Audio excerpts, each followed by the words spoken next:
What is going on, guys? Your boy Switch here, bringing you guys episode 3 of Unknown Tutorials, and this is the series where I bring you guys all my cool little not outdated, more like never produced styles slash all that cool stuff, and cool stuff that I find I believe that you guys can create new styles with and all that cool stuff.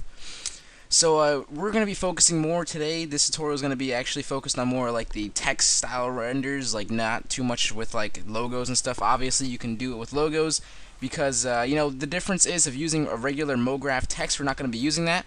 Obviously you can't really get this effect, like this little really cool little general, like, you know, basic curve effect that I have going on here. You can see what I mean by that, and it's actually a really cool little thing you can do. This is actually a really cool little just a little cool little add-on right here you can do with your text by itself. If I move my camera to a cool angle that I had, and if you know how you see how like it kind of looks like 3D. Imagine this all rendered up with all nice little add-ons and stuff, and put on the banner. Just kind of looks like it pops like really well. So you can see obviously this right here is a perfect example, or a perfect, you know, cool little, it's like a really cool angle to work with. So I'm gonna get to show you guys what we're gonna be doing. We're not gonna be using MoGraph, MoText. We're not gonna be doing that because if we use what we use, or I use in this one, you can actually do a lot more stuff, including some of these things, and putting it on this and then working with that.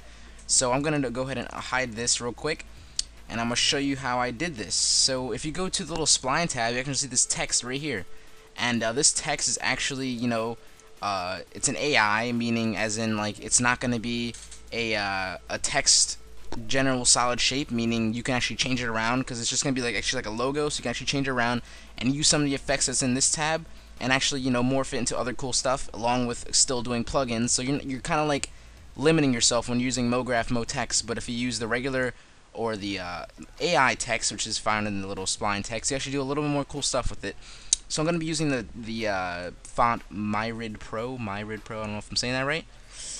Element OP. And there we go. Myrid Pro Con. I'm going to use this. And I'm going to type the word D. I'm obviously going to type in dare like I did in this one, but I'm just going to use the word D for now. We'll use the letter D for now. And right when you do that, you want to go back to your spline tab, go to circle. You want to drag your circle right, you know, below your text, like just like so. So go circle text, and then you want to go to your NURBS tab and go to your sweep NURBS. You click on that, and then you click on the circle, you hold control and click on the text. That'll select both of them, and then you just go ahead and drag both of them inside the sweep NURBS. And then you're gonna get this little weird, like really freaking cool, not cool, like you're gonna get a really weird circle thing. Matters what letter you get. Maybe you have like multiple circles. But the reason for this is because you're using the sweep NURBS, and you have the end growth at 100. So if I were to just throw the end growth down a little bit, you can actually see the little curve effect going on right now. You can see that going. And yeah, so that's like how I did that little curve effect in the beginning. You can be creative with this. I mean, you can add some more cooler, you can do another duplicate of this, change this text or whatever clan you're doing, and change to an A, because I'm gonna, if I were to do dare, I would do A next, and then have like a really cool longer curve maybe, and then like making the A point out in like this direction or something, and then also doing a little like windy effect going on there. So there's a lot of cool, you know, what is it called? There's a lot of opportunities for this. I don't know, the real, you know, somebody comment down what the freaking word I'm looking for.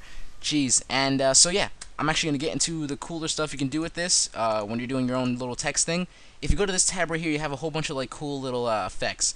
Now obviously these are a lot more for like motion type of so if you're like a motion designer, this is like super important and cool for you.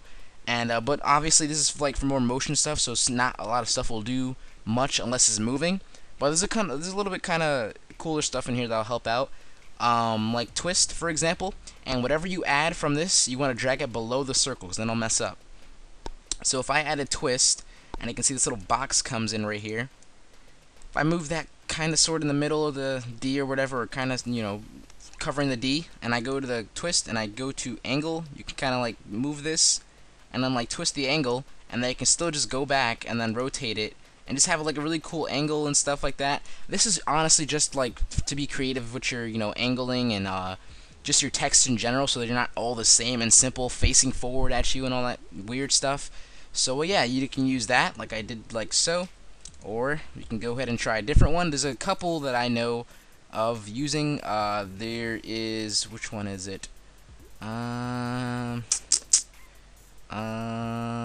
Let's see, melt. Let's see what this one does. Obviously it's gonna melt, but if I just change the strength down a little bit, you kind of see like that flatness going on right there. I mean, it could be cool if I put it in like a weird angle or something like that. So melt, you can use that. I'm not gonna show you through all of them, but I'm just trying to give you the example of what I'm trying to go for here, and what you would probably look for when you're doing it. And yeah, so I don't know. There's a lot more stuff you can use, but that's for you to experiment with and all that cool stuff. So hopefully you guys enjoy this cool little tutorial here. Hopefully this gives you guys some inspiration for your text renders and stuff like that. If you're kind of losing faith in your text renders and only resorting to logos and stuff like that. So yeah, you can use this and do some cool add-on effects and all that cool stuff. And hopefully this tutorial will help you out. And yeah, I'll talk to you guys later. So switch you out. Peace. Oh, by the way, I'm going to only resort on this channel to tutorials only, and so hopefully a lot of you guys are gonna be excited for that. So if we can hit 40 likes on this, that's pretty big, but I'm 2K now, so it shouldn't be too hard. I thank you guys a lot, and I'll just appreciate it so much. So yeah, let's get 40 likes. I'm gonna be tutorials only on this channel. I can't talk for shit. And yeah, if you want to see speeders and stuff like that, I'm gonna have a future channel, and in the description or whatever, not so soon, but yeah, I'm gonna have that. So yeah, I'm gonna stop carrying on this video, and I'm gonna get going to leaving now.